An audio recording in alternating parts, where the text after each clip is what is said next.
Welcome back to another show and tell video. Today we're taking a quick look at just one example of the many variations of bayonet for the VZ58 or Vizor, VZOR, uh, abbreviation, 58 model, uh, Czechoslovak manufacturer bayonet.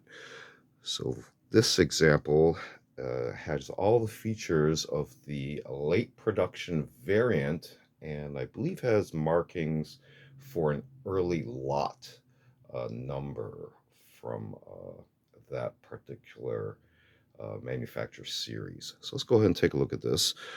Almost all of the variations have this style of leather scabbard with stitching and rivets to help close the pieces together and form a belt loop. You can see here the type of clasp closure just uses a simple large pin and hole with slip cut. If we go ahead and turn this over, you can see the style of rivets and the pattern here, as well as the stitching. Some of the variations would have actual inked markings. The later productions appear to have stamped markings that are pretty hard to see at this point, and if they were highlighted with any paint, they have long since rubbed away, unfortunately. But have another quick look at this style of scabbard,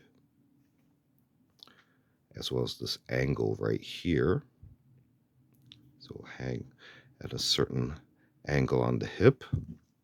If we look at this variation, earlier variations can be noted by lack of this crosspiece extension, so it will look more like that, as well as being only partial tang with solid grips that would wrap around the top and bottom, and also variation in the number of rivets holding the grip onto the tang. They vary between 2 and 3, and the position of the middle rivet may slightly vary as well. Now, the reason why they went to, I believe, the full tang was the fragile nature of having just a material-based grip at this end with no pommel. Um, so that would lead to damage, typically, to these ends of the grip. But with the full tang, you can see here we have a lot more reinforcement. This particular example seems to have a lot of wear at the tips, so it has been used. You can see the size of the groove. The edge is ground on one side only, solid top there with a very sharp taper, though, point you can see there. Give you another look at the crosspiece extension on the late production model. You can see here the knurled button, which pretty much is standard.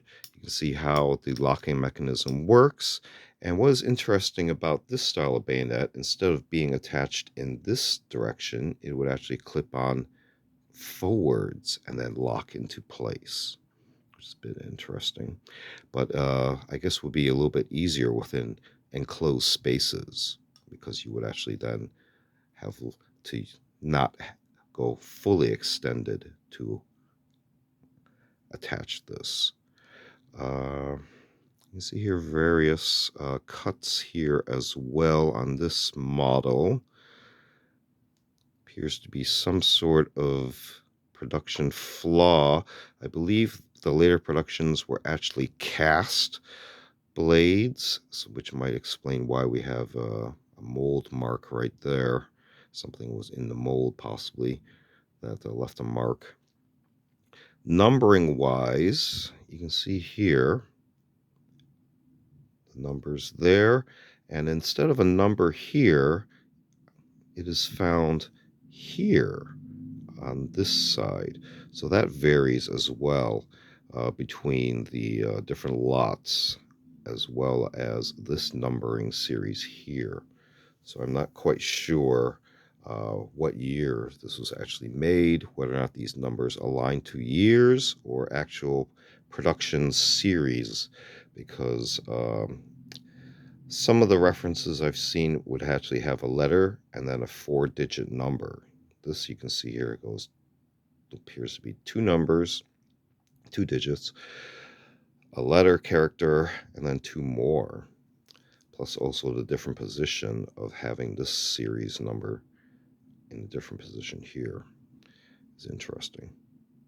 But there were very many variations through the production of different series of this style of bayonet.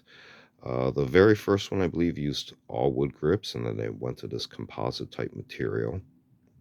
Similar to Bakelite, but using a lot larger wood pieces held together with some sort of epoxy resin and other chemicals as well to harden the material.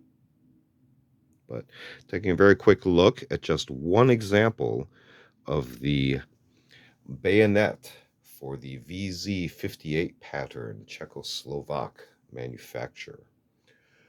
This has been another show and tell video. Feel free to check out other show and tell videos on vintage milsurp tools and expanded topics. We also do unboxing videos, as well as a series of book review media reviews, and a series called Curios for the Curious, videos on more artsy type objects.